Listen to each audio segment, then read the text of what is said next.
Hi friends, Hindu calendar ప్రకారం ప్రతి ఏడాది 24 ఏకాదశులు వస్తాయి. అధిక మాసంలో 26 ఏకాదశి ఉపవాసాలు పాటించబడతాయి. హిందూ మత విశ్వాసాల ప్రకారం ఏకాదశి తిథి శ్రీ మహావిష్ణువుకు అంకితం చేయబడింది. అయితే జ్యేష్ఠ మాసం కృష్ణ మాసంలో వచ్చే ఏకాదశికి ఎంతో ప్రాముఖ్యత ఉంది. ఈ ఏకాదశినే యోగిని ఏకాదశి అంటారు.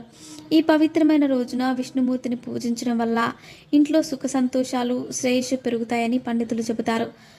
నిర్జల ఏకాదశి తర్వాత దేవశయాని ఏకాదశి ముందు యోగిని ఏకాదశి నిర్వహిస్తారు. ఈ సందర్భంగా ఈ ఏడాది యోగిని ఏకాదశి ఎప్పుడొచ్చింది, పూజ సమయం, ఉపవాస దీక్షకు అనుకూల సమయం ఎప్పుడొచ్చిందో ఇప్పుడు మనం తెలుసుకుందాం.